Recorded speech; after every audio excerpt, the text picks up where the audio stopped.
Happy Mushoku Sundays, everybody. Welcome back. Episode 5 of Mushoku Tensei Season 2. And my gosh, I have to say, so much skipped context. Yes, as per usual, this is my impressions on the episode itself from the perspective of somebody that has read the novel series up into what they're going to be adapting for Season 2.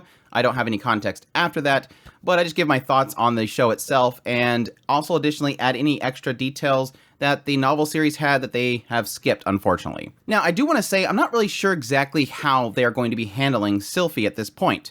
We've already kind of opened the door as to the identity of who Fitz is from the get-go. From episode 0, they're like, this is Sylphie. And unfortunately, that's different than the novels, because the novels pretty much had you thinking that there's a different person named Fitz this whole time until there's this big reveal later on.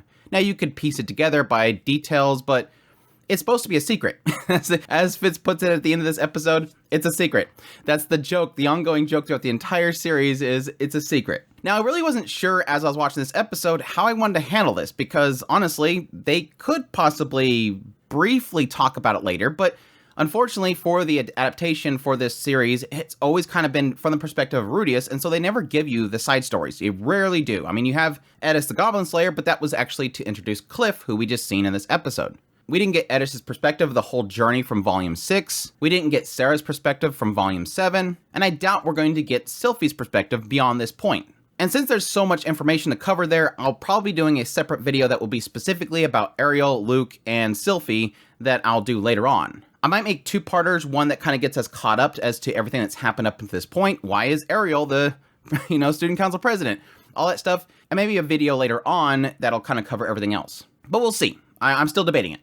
But with all that said, let's get into episode 5. Overall, visually, it looked great. I mean, besides, yes, the usual complaints that it's not to the caliber of season 1, it still looked fantastic. And I just absolutely loved seeing essentially what they thought this novel was portraying. All these sceneries, all these shots, the classrooms, the infirmary, the practice areas, all those areas was really great to finally see visually. And see the characters as well, obviously. Seeing Linnea, Persenna, Cliff, Zenoba, all that stuff was fantastic. Just, yes, as per usual, it's not super polished.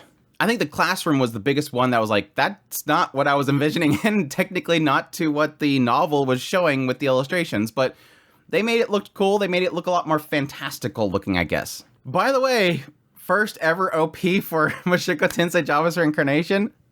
Yeah, there was some people talking about that this was going to be the case with this episode. We finally have an OP, which kind of makes sense for the arc of the Academy, but yeah, I thought it was absolutely beautiful, amazing visuals, the tiles and the backdrop kind of showing different scenes and whatnot, different characters, different memories, all kind of plays well together. Has a little bit of a sense of Rudeus' struggle in there as well, which I thought was fantastic. Just a really cool little shot of all the characters. Yes, some characters in there that I'm super excited to see here soon.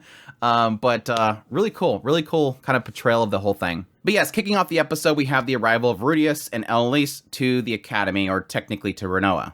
They ended up explaining how Elise does have a curse that she has to sleep with men on a regular basis, otherwise it'll kill her.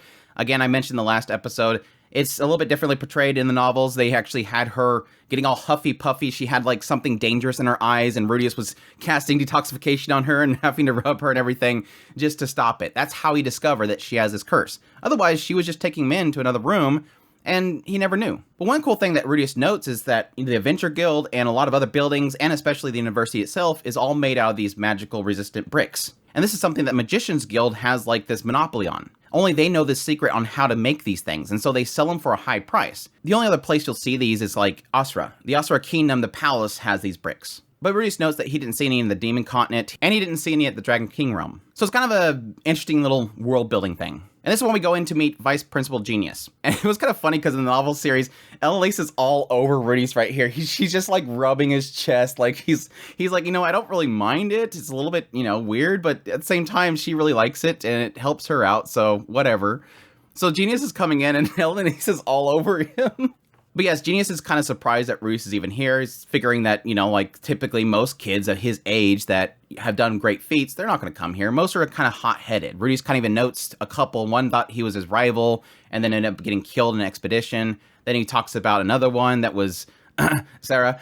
That was a little bit hot-headed as well. So it was a little surprising that Rudeus came there. Genius assumes it's because Roxy told him to come there because he knows that Roxy is his master. But Rudius kind of tells him, no, she did mention it when I was younger, but no, that's not why I'm here. I like how Elise at this point introduced herself, and Genius doesn't even care. He's just like, whatever. Eventually, like, Elise gets kind of carried into the whole situation, but she's doing it for different reasons, as she mentioned at the very beginning. She's just gotta, there's a bunch of boys here, why not? Another interesting thing to note here is that Genius walks in with a blue robe. And because he has a blue robe, Rudius assumes that he is a magic user of water. They haven't really got too much into the anime, but typically whenever they select their robes, it's usually based on certain materials that might be resistant to whatever they use, kind of protects them. Rudius is wearing a gray one, which typically is used to protect against physical attacks. Yes, Genius talks about going to do an exam. He wants to make sure that Rudius is the real deal here, so he takes him over to the practice hall. And on the way, Genius mentions about all the different courses they do. It's a joke here in the idea that the academy itself sort of prides itself on allowing a lot of people to come. Mixed races, beast folk, demon folk, whatnot. Despite the fact that a lot of places, kind of like in the central continent, there's still a lot of prejudice, but here they kind of accept everybody. Specifically, they like to bring in nobles and people that do like great feats because it's kind of free advertisement for them. But what makes this place so great is they don't just train magic. They actually train a lot of different things. Arithmetic to merchants. They have courses for noblemen, all these kind of stuff. But unfortunately, yes, Rudius right here is like, well, I mean, the man god sent me here in order to get rid of my ED, so maybe there's a class for, mental problems and stuff, whatnot. But unfortunately, that's not something here. It's kind of something that's just kind of unheard of. But that's when we get to the practice hall, which there's a lot of stuff here. This is kind of like a nugget of information in this little segment here. It's completely constructed of magic resistant brick, because obviously people are going to be training magic in here. They need to make it to where it doesn't fall apart. Additionally, there was 4 circles in it. They were Saint tier healing. So if somebody was practicing and they got hurt, it would immediately heal them. Additionally, there was advanced tier barriers to keep the magic in. So again, you have the magic resistant brick, and then you have these barriers that just keep everything from destroying the entire school. So Genius is going to start the exam. And Rudius kind of tells Genius, look, if I wanted to, I could fake that I have silent casting. If I prepare it beforehand, I can make it look like I'm doing that. So Genius is like, that makes sense. Hold on a second. And he goes over to some nearby teacher and says, hey, can I borrow Fitz for you? Comes back over and says, well, we have our prodigy of the school right now. This is Fitz, and they know silent casting. So perfect person for you to test it on. So we have the reuniting of Rudius and Fitz. Again, another one of those things that's kind of sad that we all know it's Sylphie at this point, but what's sort of not covered here is that from Sylphie's perspective in the situation, she sees Rudius coming in here and she gets excited immediately. She's like, it's Rudy, Rudy's right here. But then she notes that somebody's standing next to him. Somebody's all over him. That's Elise. And so immediately Sylphie's like, oh, so he has somebody already. Well, it broke her heart. And then, yes, the nail in the coffin is that when they first come to confront each other in this match, Rudius doesn't recognize her. He says, hey, nice to meet you. Which makes sense because doesn't have green hair, wearing these glasses, dressed up like a boy, everything. So it's tragic. The anime sort of tries to put a lot of emphasis on the wand that Fitz is carrying. He goes, that wand. But in actuality, these wands are very common. This wouldn't have triggered anything for Rudius. Granted, yes, he gave that wand to Sylphie, but it's a very common wand. More so in the scene in the novel, he sees this wand and goes, oh, that makes me feel nostalgic. Not necessarily that he recognized the wand. Yeah, but yes, they have their duel. The interesting thing here is that in Rudius's mind, he's thinking, well, I've practiced this. He's practiced in occasions where he would face against somebody that was silent casting. This isn't new for him. He's been doing well, he hasn't met anybody else that knows silent casting. He's at least prepared himself in case he ever did. And that's in using Disturbed Magic, which completely cuts Fitz off. He then creates one stone cannon in the size of a fingertip. And at the last minute, he decides, look, I know that there's healing circles here, but I don't want to kill this person. That would be bad. So he decides to kind of redirect it to the side of Fitz, and it ends up grazing Fitz's cheek. It shatters through the magical barrier. This is how powerful this thing is. It shatters through the barrier they created to keep the magic in and slams into the magic-resistant bricks. And that, of course, shocks everybody. They're all, like, super surprised. It kind of makes it seem like everybody's looking at him like he's terrible, but everybody's shocked. This was crazy. One, he took down the prodigy of the school, which is super shocking, but at the same time, shattered through the barrier and hit the magic-resistant bricks, embedding itself in there. But what's funny is while everybody's shocked, Elise is over here and she's yawning. She's just sitting there yawning. But yeah, I really do like this whole scene, and I think they did a pretty good job of kind of portraying this. Rudius is kind of a little bit scared in the idea that this is going to make this prodigy, this upperclassman, lose face. He doesn't want to create problems. Again, we're going to dial it back here. Remember, Rudius, back in his previous life, was bullied in school. He doesn't want to have that experience again in this new life. So he's like, oh crap, I just messed up my upperclassman here. I don't want to make some sort of issue here. So he decides to act out as if Fitz let him win. Oh, thank you so much for taking it easy on me. You let me win that. Thank you so much. And then whispers in Fitz's ear and says, I'll make it up to you later. But there's a lot of stuff that's kind of happening here in the idea that he's afraid of causing risks for later. But additionally, he's also feeling a little bit doki doki. Something's happening inside of him. So he feels something about this person. They just kind of look a little bit cute. But yes, that's when Rudius starts his life in the academy. The school anime arc has begun. It's good. Don't get me wrong, though. This is not your typical anime school arc. So don't get afraid. They kind of covered everything in the anime here that really needs to be covered. There's this idea that, yes, there's a lot of rules here, but at least for Ellen Lace, she can do all she wants by, sleeping around with people, because it seemed like this school itself, it just brings in a lot of people, different races, different ages. They note that there's people there of all ages, from age 10 all the way to hundreds of years old. I mean, Ellen Lace is there. She's an elf. She's probably really old. She claims that she's only 50 when they first arrived at the academy. Yes, we cut to the opening ceremony. Now, I was a little bit upset here because there's one little thing here they skipped that I really liked from the novel series, something that's been kind of stuck in my head for a long time. There is like a disparity between swordsmen and magicians. And when the ceremony first opens up, the principal, a Water King mage, George, does this big speech. He says many moons has passed since those known as magicians were considered inferior to swordsmen. It is true that the styles of swordplay created by sword gods are supreme. However, magic is just as peerless. Swordsmanship, after all, is nothing more than a tool which kills. Magic is different. Magic has a future. We will retake what we have lost and combine it with current styles of incantation to bring forth a new era, I'm guessing is what he says. It kind of gets cut off, which is really unfortunate, but I do like this. I've always liked this sense that every time we see a swordsman in this world, they're all crazy powerful. I mean, even not just swordsmen as a blade, we're talking about just like physical attackers. Edis, Regerd, even Orsted with his physical capabilities, Paul, everybody's incredibly overpowered in this world.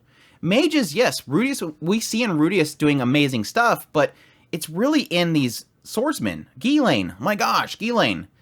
He could never match up against those people.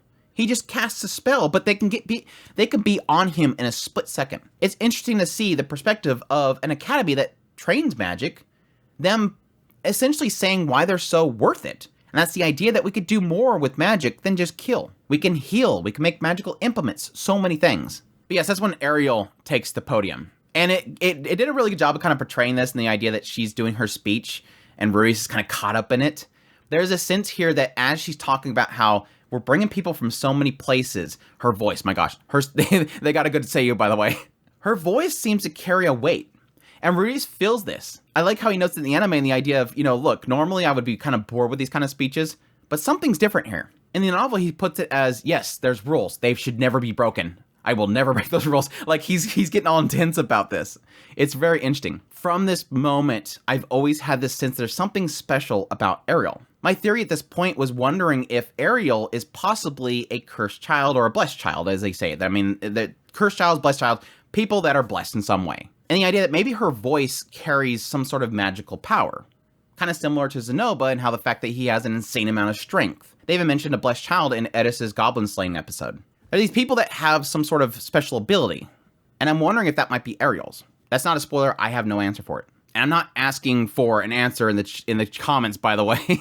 Don't spoil it in the comments. Then we get the classroom scene. We reunite with Zenoba. I freaking love Zenoba.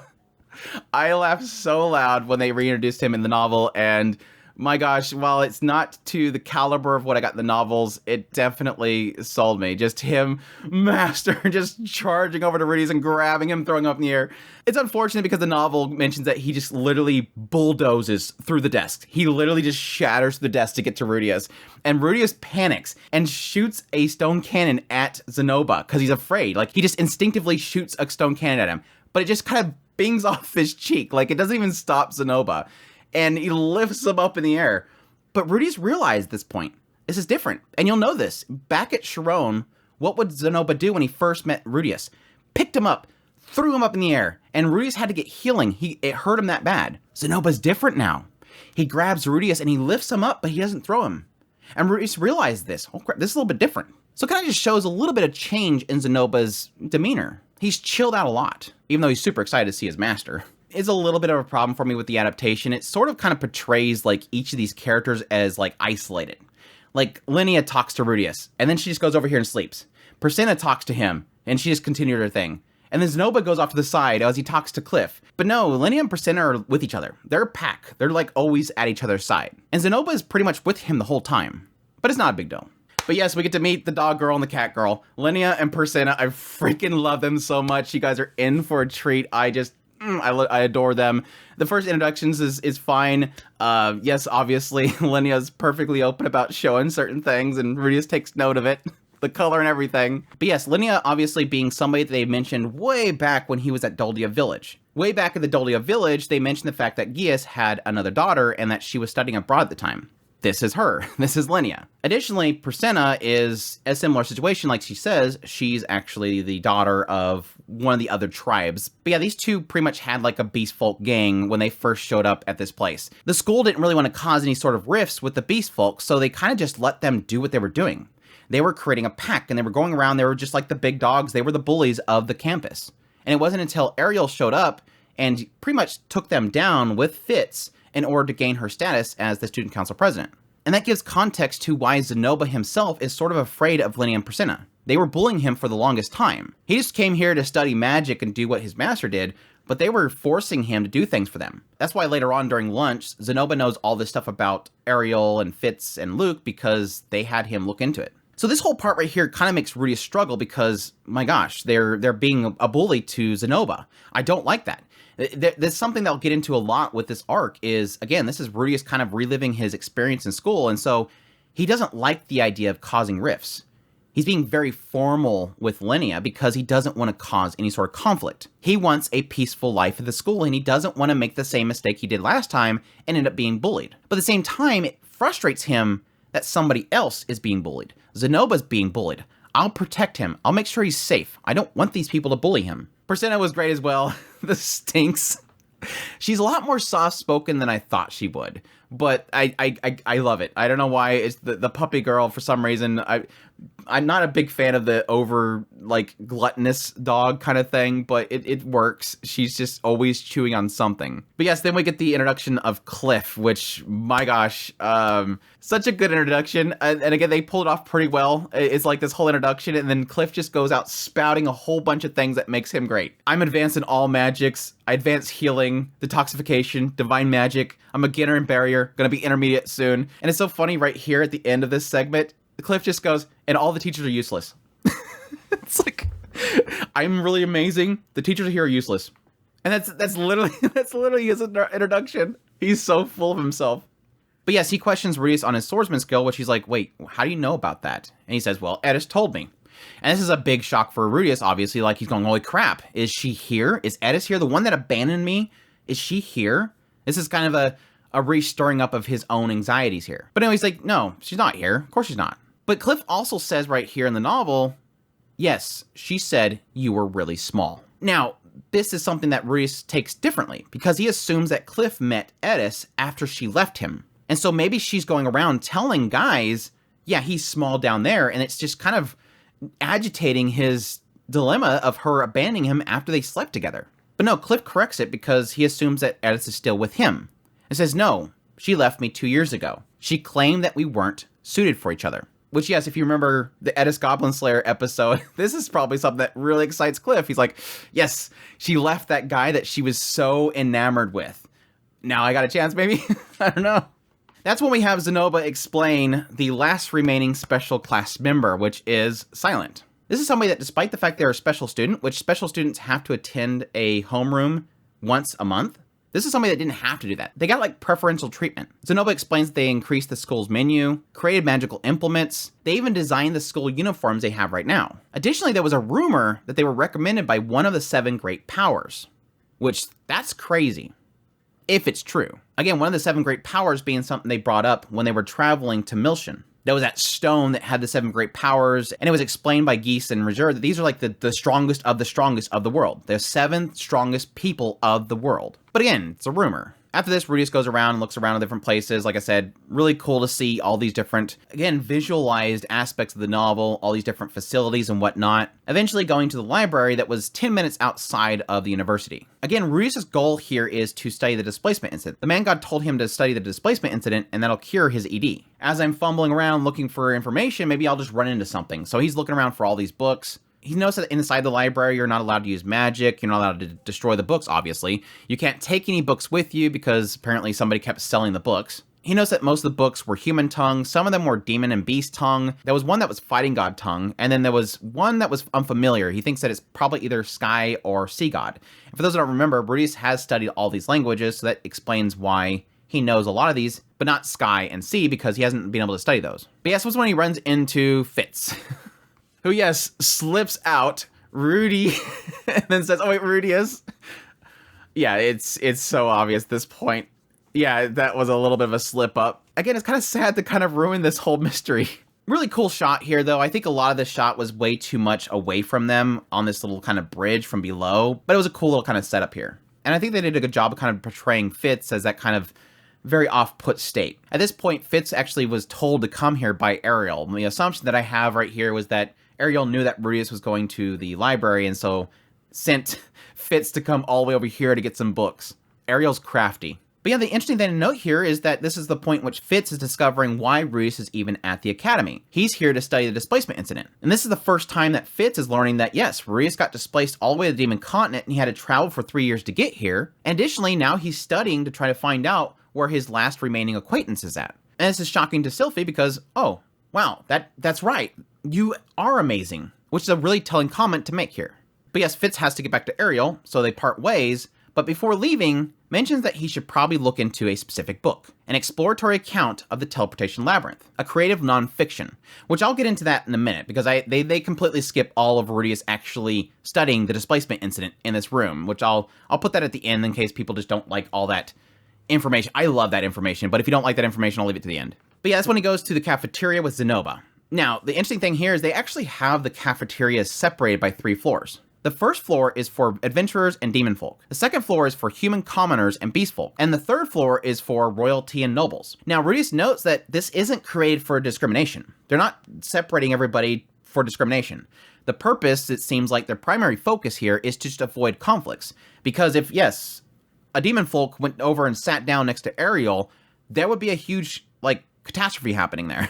Which, yes, it's like that little kind of juggle there of, yeah, but it's still discrimination, even though it is avoiding conflict. Yeah, Zenoba tried to drag him to 3rd floor, but he was getting eyes. He probably figures because his robe's all raggedy at this point. Zenoba didn't want to go to the 2nd floor because Lenny and Persenna were there. And then, yes, of course, the 1st floor was just full of heathens. So Rudius ended up deciding to just have them, he'd end up making a place for them to eat outside. And yes, I love all scenes with Zenoba, so kind of just having this little brief moment of Rudius and him kind of sitting there. They didn't quite notice here, but you do have to kind of take note that he's holding up Karage. Rudius is holding up Karage, and that's kind of weird to him. And that's when Luke comes out and talks to them. In the novel, they run into them as they were on one of the floors. And there's shrills of girls screaming. Girls just wanting to go out on a date with him. And he's just surrounded. But yeah, a very telling comment by Luke saying, yeah, I heard about you from Fitz. You're apparently very forgetful. And Rudius is just running into his mind wait, what are you talking about? Is it because I forgot to give a gift or something like that? But yes, one really interesting aspect of this whole conversation, very short conversation, is how much Luke kind of shrugs at Rudius not knowing who he is. Luke had this expectation that Rudius, Grey Rat, is going to know who he is. Rudius, Notos, Grey Rat, does not know who he is. It doesn't make any sense to him. But yes, that comment that he makes in reply to Rudius not knowing who he is pretty much, oh, that makes sense. You're of that status. In the novel, he kind of mentions that as you choose not to pay heed, which makes sense. Sort of noting that, yes, Paul left that family. Didn't want to be a part of the nobles. So he's not going to know who anybody is in the family. This is Rudius' cousin, and he doesn't even know who he is. But yes, as Luke leaves, Rudius has a little conversation with Zenoba. Again, Zenoba kind of mentioned the idea of all this information that he knows about Ariel, Fitz, who is this mysterious person, very tight-lipped about that person. And additionally, that Fitz is apparently somebody that is like a killing machine. But knowing that Zenoba knows all this because he's being bullied by Lenny and Priscilla, he's like, look, let me know if anything happens, I'll protect you. And Zenoba's like, I don't care about that. I just want to talk about figurines. Again, Zenoba is like super simple mind. He's like, no, master, I just want to know about figurines. Let's talk about these figurines. But yes, after lunch, he decides to go to the library, spends the rest of the day there, and then on the way back, he stops by the store, which he notes that the school store, has like a bunch of these niceties and stuff like that. But as he's coming back, he makes a mistake.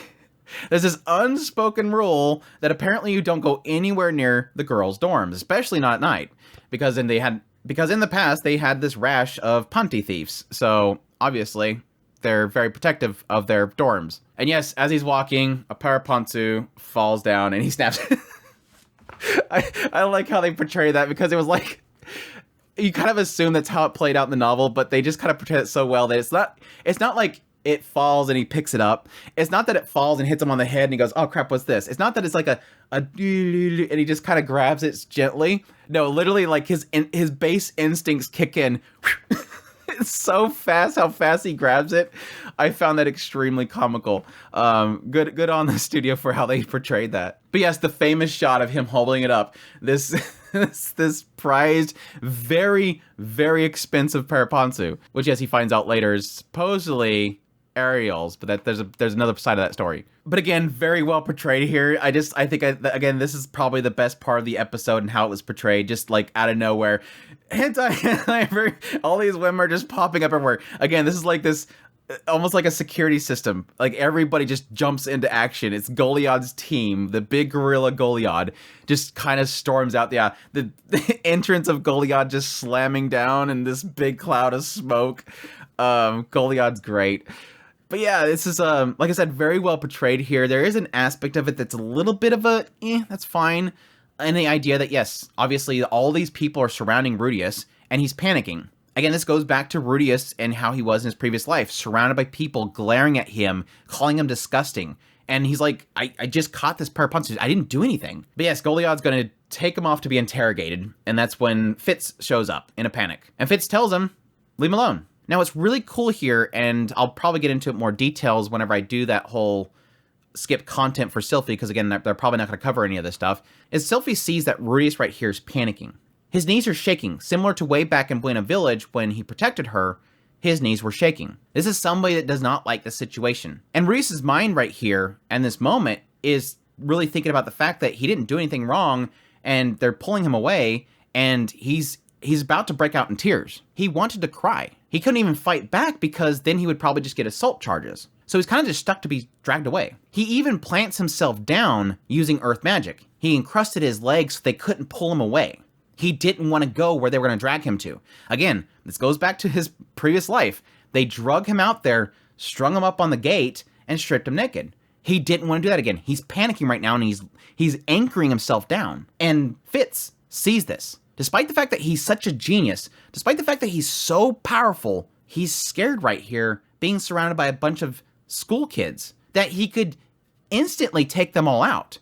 It's weird. So this kind of stirs something in Fitz. Like, leave him go.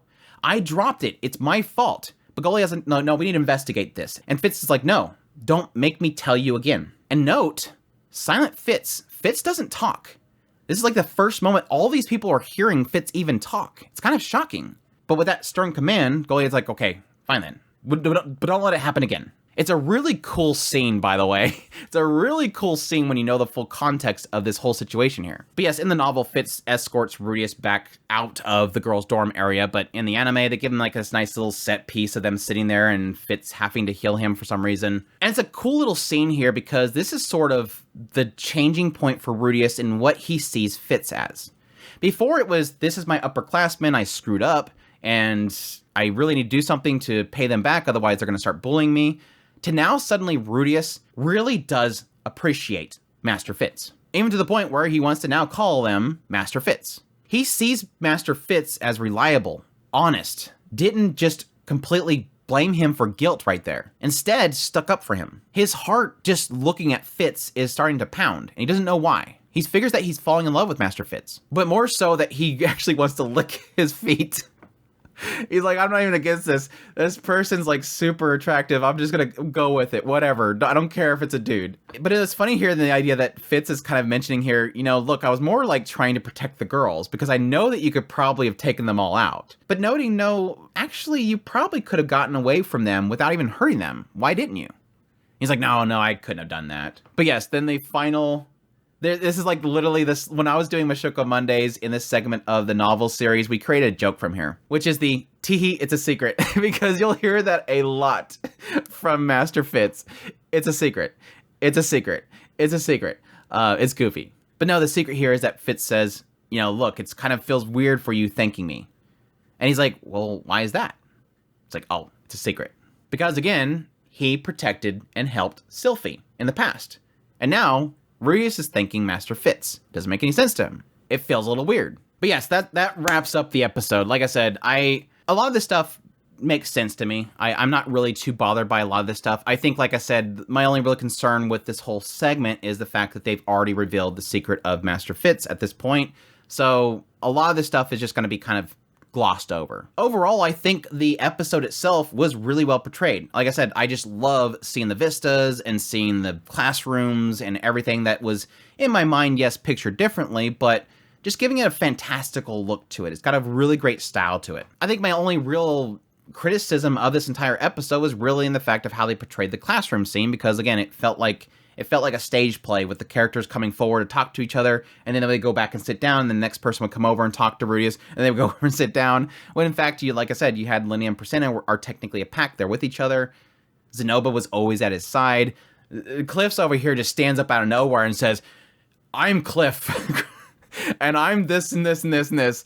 I'm special, the teachers are terrible here, and then sits back down. It really gives his pompous attitude. But no, probably the biggest segment here, obviously skipped, is Rudeus' actual research. Again, he's here to research the displacement incident. So let's get into that. Let's get into what they skipped with that segment. The book that Fitz recommended to him is a book by Animus Macedonius. He explored the labyrinth called the Teleportation Labyrinth, which its traps were teleportation themed. Teleportation traps have kind of been talked about here and there. I don't think they've really been covered in the anime adaptation, but in the novels, they've talked about it several times. These are these things that when you step on one, it's pretty much death.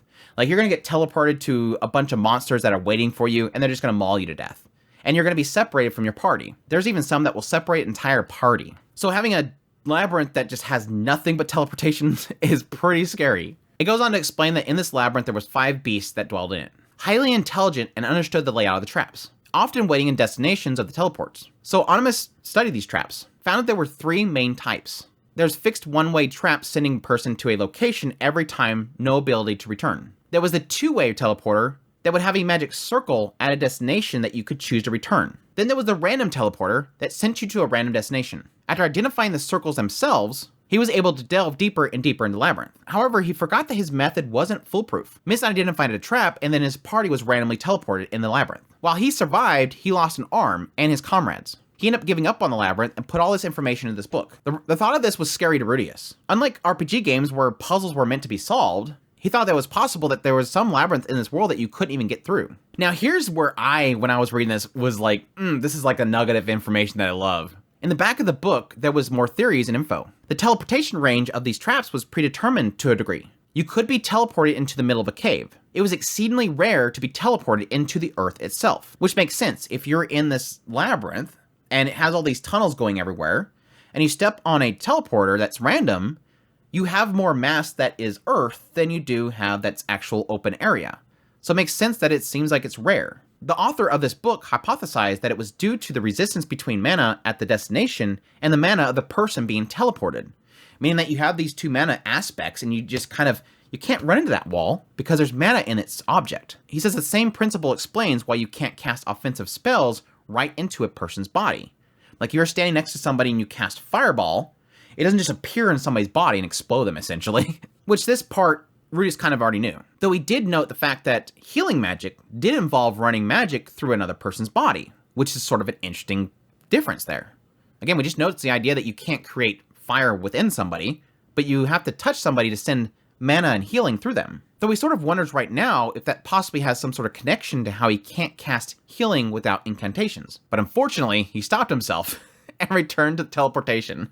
wondering if there was possibly an exception to this theory, this idea that, you know, teleportation, it's extremely rare to go through objects. Knowing that you technically, yes, can cast offensive magic into dirt. He considered if it was maybe possible, but requires an obscene amount of magical power. And again, this is all his study into the displacement incident itself. So right here, the gears are already starting to turn as to what all this stuff applies to the displacement incident. What has sort of been portrayed so far with the displacement incident is that we had this big bright light appear, kind of absorbing this entire area, and then Ruius is sent flying all the way over to the Demon Continent. And then we've seen it with episode 0.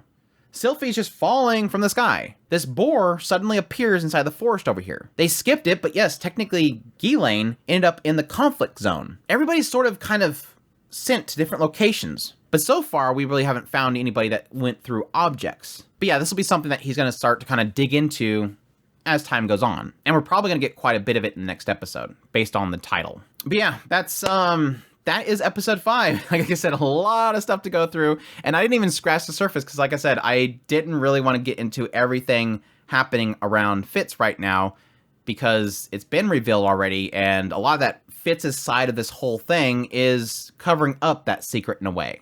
So like I said, later on, once I decide what I'm going to do with that, I'll make a video on it. Like I said, I might do a part 1, which is everything up until now, and then part 2 will be everything up until the end of sort of Fitz's perspective in this entire volumes of this story. But anyhow, that's episode 5. Hope you guys enjoyed my impressions and, again, deep dive into what was skipped content of this episode. I appreciate you guys' support. Hope you guys enjoyed this video. As always, if you did, make sure that like button down below. Comment. Let me know what's thought of the episode. Additionally, if you're new to this channel, make sure that subscribe button's got my content. I do news, reviews, first impressions, top list. If it's anime, it's pretty much here. Every single week on Sunday, I do a Mushoku Sunday, where I do this analysis. And additionally, on Monday, I do Mushoku Monday, where I do a novel analysis, which I've, like I said, just recently got done with what's going to be currently covered in Season 2, which is Volume 12. So definitely love you guys. Join me there if you are a fan of the novels. Additionally, if you like this content and you want to support it more, I have a Patreon link, tips link, super thanks, membership button down below. Greatly appreciate what it does, and y'all take care.